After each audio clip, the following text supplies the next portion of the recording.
Welcome student, online शिक्षा में आप सभी का स्वागत है। आज हम क्लास 10th का पार्ट दूसरा अम्ल क्षारक लवण कंप्लीट कर लेंगे। तो आज का टॉपिक है उदासीनीकरण। अम्ल को क्षारक में डाल दो या क्षारक को अम्ल में डाल दो, तो जिससे दोनों के प्रभाव कम हो जाएंगे और परिणाम स्वरूप लवण और जल प्राप्त होगा। उसे उदासीनीकरण अभिक्रिया कहते हैं। जैसे कि आप इस तस्वीर में देख सकते हो, एसिड प्लस बेस H2O मिलता है एंड सॉल्ट मिलता है। उदाहरण में हमारे पास कई चीज़ें हैं, जैसे कि NaOH प्लस HCl। NaOH क्षार होता है, HCl एसिड होता है, मतलब अम्ल होता है। जब दोनों रिएक्शन करते हैं NaCl सोडियम क्लोराइड मतलब नमक बनता है और पानी निकल जाता है। दूसरी बात कि प्रबल अम्ल होने पर या दुर्बल क्षारक होने पर अम्लीय लवण बनेगा। भाई जो लिक्विड है वो लवण ही बनेगा और जल बनेगा, परंतु यहाँ पर pH वैल्यू वो 7 से कम होगा। अब दुर्बल अम्ल ले लीजिए, प्रबल क्षारक ले लीजिए, भाई थोड़ा सा अम्ल लीजिए और ज़्यादा क्षारक ले लीजिए, तो क्षारकीय लवण बन जाएगा और जल निकलेगा। साथ ही pH की वैल्यू जो होगी 7 से अधिक होगी। प्रबल अम्ल प्रबल क्षारक दोनों करके क्या मिलाएंगे, उदासीन। ना ही वो अब अम्ल बचेगा ना ही वो क्षार बचेगा और वो जल छोड़ देगा। और उसका pH वैल्यू रहेगा 7। दुर्बल अम्ल ले लीजिए, दुर्बल क्षारक ले लीजिए, तो उदासीन रहेगा और जल बनाएगा, pH वैल्यू 7। अम्लों के साथ धात्विक ऑक्साइड की अभिक्रिया। धात्विक ऑक्साइड प्लस अम्ल जब रिएक्शन करते हैं तो लवण व जल छोड़ते हैं। जैसे CaO प्लस HCl रिएक्शन करते हैं, CaCl2 बनाते हैं और H2O छोड़ देते हैं। इसका रिएक्शन आप यहाँ पर तस्वीर में देख सकते हो। धात्विक ऑक्साइड की प्राकृतिक क्षारकीय रहती है क्योंकि ये अम्ल के साथ क्रिया करके लवण व जल बनाते हैं। उदाहरण पे CuO और मैग्नीशियम ऑक्साइड, कॉपर ऑक्साइड।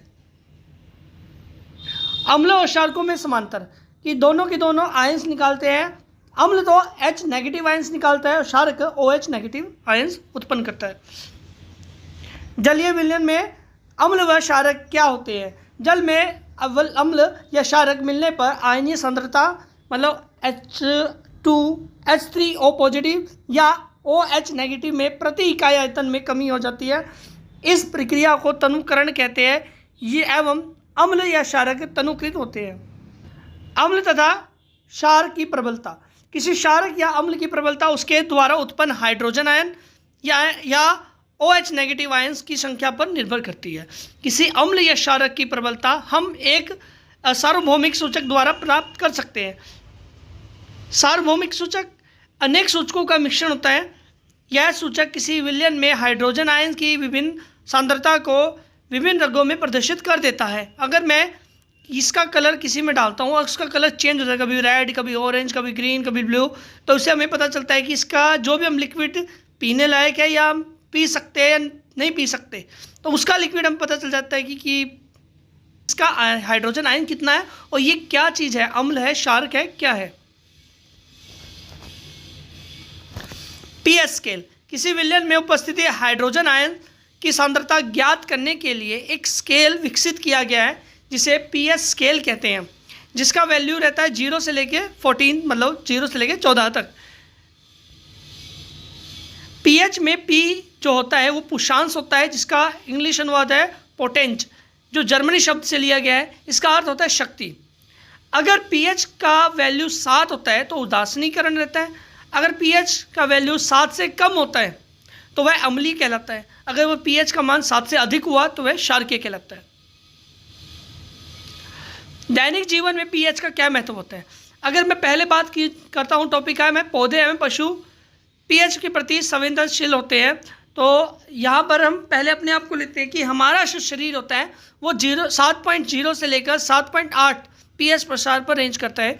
यहाँ तस्वीर में आपको दिख रहा होगा एक ह्यूमन डाइजेस्टिव का सलाइवा, जिसका pH मान कितना रहता है, अपर स्टमक इसका कितना रहता है, लोअर स्टमक का कितना रहता है, स्मॉल इंटेस्टाइन, लार्ज इंटेस्टाइन कितना। मिट्टी का pH। अच्छी उपज के लिए पौधों को एक विशिष्ट pH प्रसार की आवश्यकता होती है। यदि किसी स्थान की मिट्टी का pH कम हो या अधिक हो जाता है तो किसान उसके आवश्यकता अनुसार अम्लीय या क्षारकीय पदार्थ मिला सकता है। पौधों की वृद्धि के लिए कौन सा pH कितना मान अच्छा रहता है।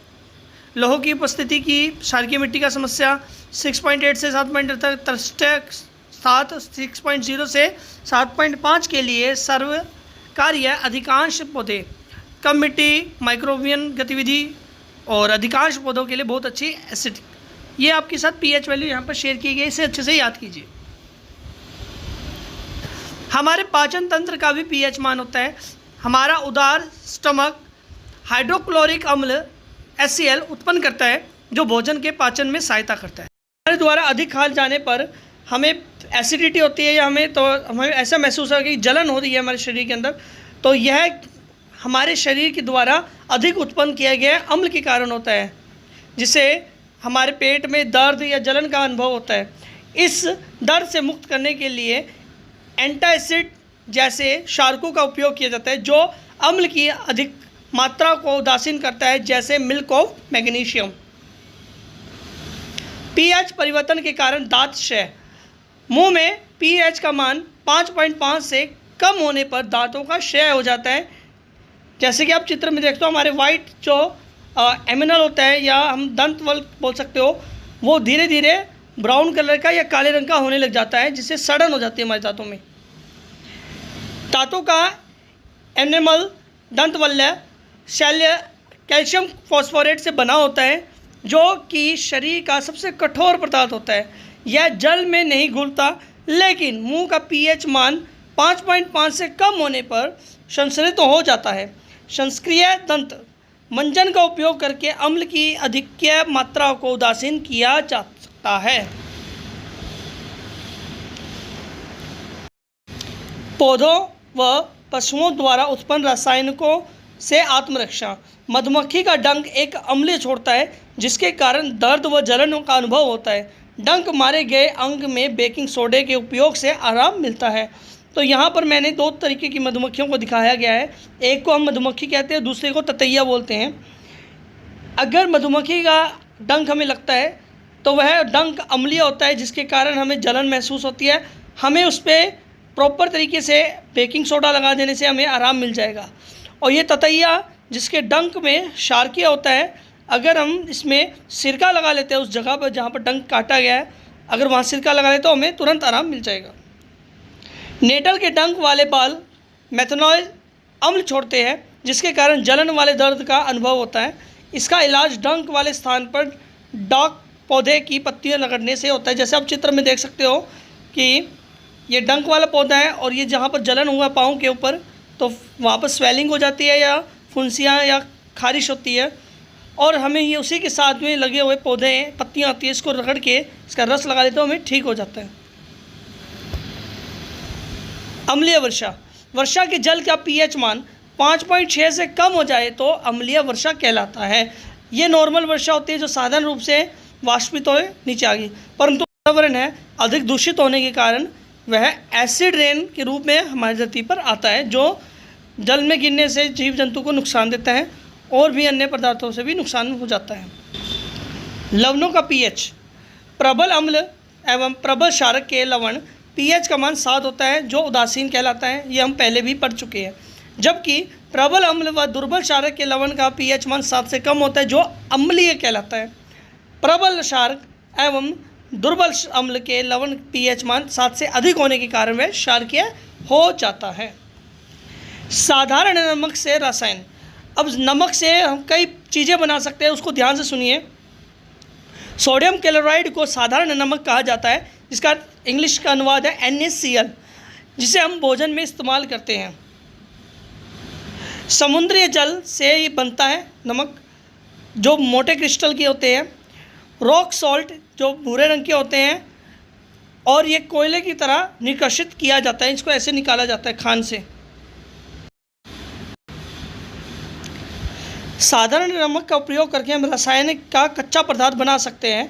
जैसे कि इस प्रकार प्राप्त साधारण नमक हमारे दैनिक उपयोग में कई पदार्थ बनाए जा सकते हैं, जैसे सोडियम हाइड्रोक्साइड मतलब NaOH, जिसे कॉस्टिंग सोडा बोला जाता है, यह बहुत चिकना होता है।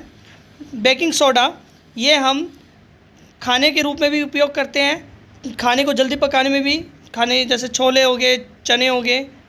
वॉशिंग सोडा, ऐसे हम कपड़े धोने में भी उपयोग किया जाए। विरंजक चूर्ण, जिसे ब्लीचिंग पाउडर बोला जाता है, आदि का एक महत्वपूर्ण कच्चा पदार्थ बनाने में काम आता है। सोडियम हाइड्रोक्साइड NaOH कैसे बनाया जाता है? सोडियम क्लोराइड के जलीय विलयन मतलब नवन जल से विद्युत प्रवाहित करके वियोजिक होकर सोडियम हाइड्रोक्साइड उत्पन्न करता है। इस प्रक्रिया को क्लोर-क्षार प्रक्रिया भी कहते हैं, क्योंकि इससे निर्मित उत्पादक क्लोरीन, क्लोर एवं सोडियम हाइड्रोक्साइड क्षार होता है। इसका फॉर्मूला रहता है NaCl plus H2O NaOH plus Cl2 plus H2। ये इस प्रक्रिया की NCERT के अंदर आपको मिल जाएगी।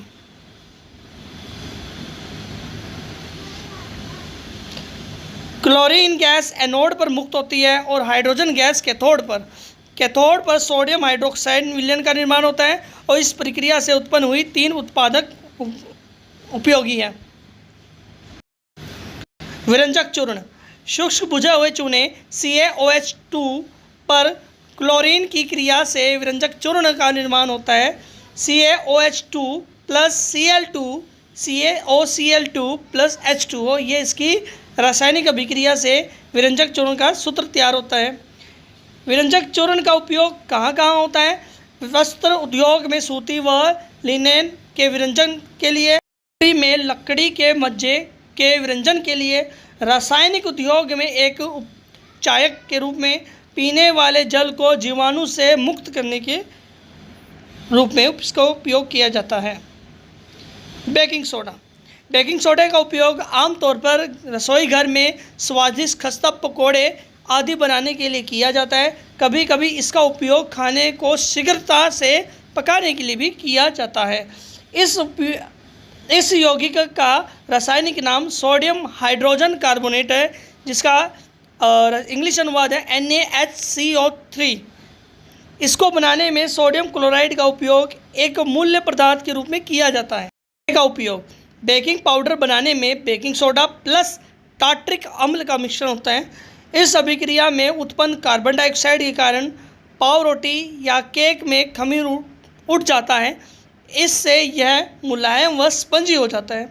यह एंटासिड का एक संघटक है। इसका उपयोग सोडा अम्ल अग्निशामक में भी किया जाता है।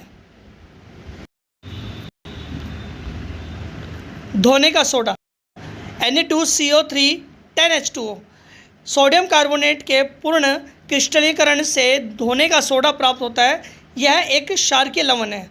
इसको बनाने का तरीका नीचे फॉर्मूले में रूप में दिया है Na2CO3 प्लस 10H2O, तो Na2CO3 इंटू 10H2O। धोने के सोडे का उपयोग कांच, साबुन एवं कागज उद्योग में होता है। इसका उपयोग बोरेक्स के उत्पादन में भी होता है। इसका उपयोग घरों में साफ सफाई के लिए भी किया जाता है। जल की स्थायी कठोरता को हटाने के लिए भी प्रयोग में लाया जाता है। Plaster of Paris. जिप्सम को 373 केल्विन पर गर्म कर यह जल के अणुओं को त्याग कर कैल्शियम सल्फेट हेमीहाइड्रेट POP बनाता है। यह सफ़ेद चूर्ण होता है जो जल में मिलने के पर यह पूर्ण जिप्सम बनकर कठोर पदार्थ बनता है। प्लास्टर ऑफ पेरिस का उपयोग। प्लास्टर ऑफ पेरिस का उपयोग डॉक्टर टूटी हुई हड्डियों को सही जगह पर स्थिर रखने के लिए करते हैं।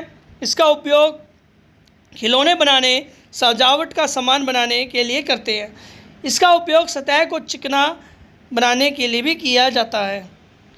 क्रिस्टल का जल। लवण के एक सूत्र इकाई में जल के निश्चित अणुओं की संख्या को क्रिस्टल का जल कहते हैं। उदाहरण में कॉपर सल्फेट 0.5H2O में क्रिस्टल के जल के 5 अणु होते हैं। Na2CO3 0.10H2O में क्रिस्टल के जल के 10 अणु होते हैं। CaSO4 0.2H2O में क्रिस्टल के जल के अणु 2 होते हैं। आई होप स्टूडेंट आपको ये वीडियो अच्छी लगी होगी। प्लीज़ हमारे चैनल को लाइक कीजिए, हमें सपोर्ट कीजिए और शेयर कीजिए इस वीडियो को अपने फ्रेंड्स के साथ। आपको इसके नोट्स डिस्क्रिप्शन लिंक में मिल जाएंगे, प्लीज़ वहाँ से डाउनलोड कर लीजिए।